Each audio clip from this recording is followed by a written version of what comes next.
We're going to have a look at calculating the area of kites and rhombuses. Here we've got the formula.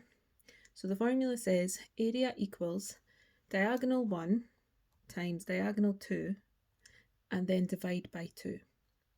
So underneath I've got a rhombus.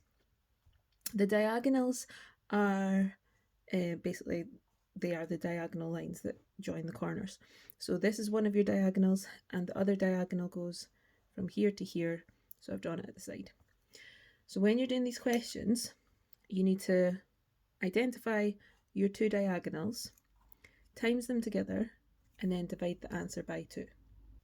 We're going to do an example of each. So the first example is a rhombus. Here we've got a rhombus. This diagonal is 8 centimetres and the diagonal going across the way is down at the bottom.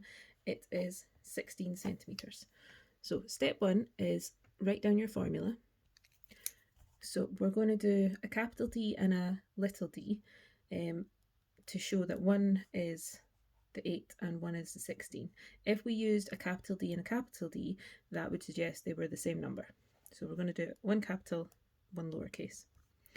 Now on the next line we're going to put in the numbers. So instead of one diagonal we're going to put 8, instead of the other one we're going to put 16, so that gives us 8 times 16 inside the brackets, and then we've got that divide by 2 on the outside. Then we're going to work out what is 8 times 16,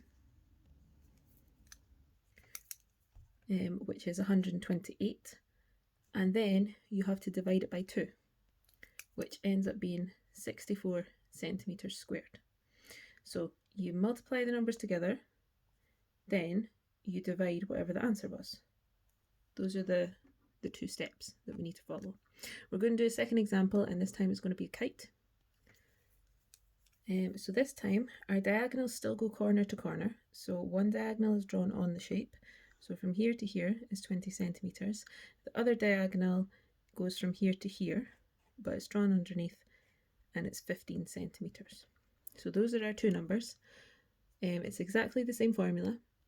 A equals diagonal times diagonal divide by 2.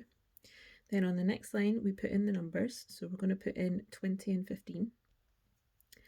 Then we work out what 20 times 15 is, which is 300, and then you need to divide your answer by 2. So 300 divided by 2, which is 150 centimetres squared. So it's the same steps for rhombus questions and kite questions. Step 1 is you copy down the formula, and it's the same formula regardless of if it's a rhombus or a kite. Step 2 is put in the numbers, so you need to work out whatever your diagonals are and replace them with the numbers in the question. Step 3 is multiply the diagonals together, and step 4 is divide your answer by 2. And that's all it is. So really you're just multiplying the diagonals together and then dividing your answer by 2 each time.